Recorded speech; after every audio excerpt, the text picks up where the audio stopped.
play here in Texas, because what they play, the elitist play, is called polo. They ride horses and they hit a little ball. We play rodeo, right?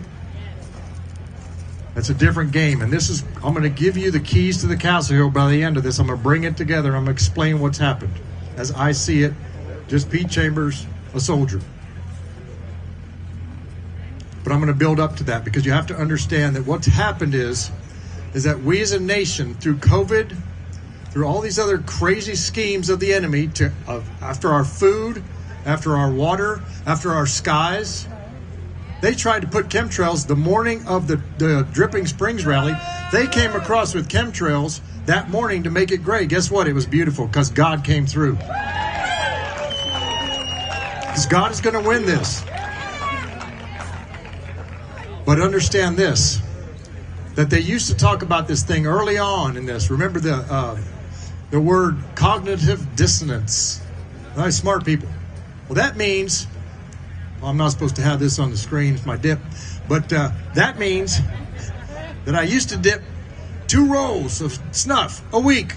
Well, I only dip 1 roll a week. It's not that bad. No, that's cognitive dissonance. I'm minimizing the situation. It's still bad for you. Don't do it, children. All right? So I was drinking a 5th of whiskey every night. Don't do that anymore either. Long time ago when I was a young soldier. Thank you, Jesus. That's right. I've been clear of that demon. But we've gone from cognitive dissonance to something else. Mass formation psychosis. See, they like to use hard words to fool us in what's called a Hegelian dialectic, another hard word. Well, that, just remember all that. All those fancy words, that means, in my terminology as a soldier, BS. BS. We're not playing that game anymore, because we're not playing polo anymore.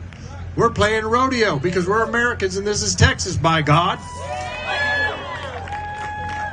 So when I got on my first saddle bronc and my foot got hung up in the stirrup, I quit.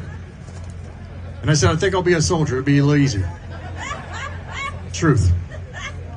I tried a bull too, and I ended up, okay, neither one of these sports are going to work for me.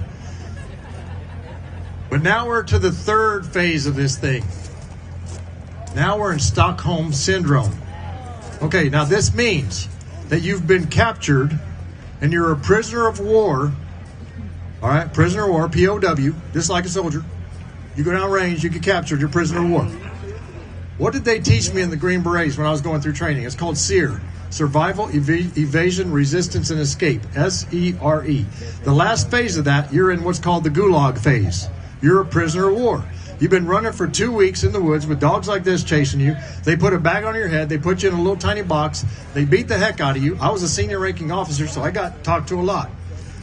And what they do is they teach you everything you need to know about how to survive. But they also teach you that when somebody is feeding you and somebody is sustaining you, they can beat the heck out of you and you'll take it, because they're feeding you. They're giving you whatever you need just to get by, so they can keep beating you. That's called SERE. Worst possible course ever mankind made for the military, but the best possible course, because it teaches you how to think, how to listen, to think, to pause and respond, so you don't get slapped in the face again, or waterboarded, or whatever crazy other idea they come up with. I'm going to deviate for a second. This is a great story.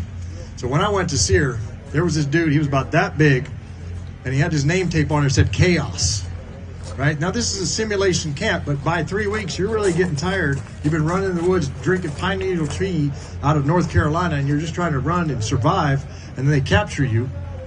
They put you in there, and now Chaos is beating the heck out of me every day.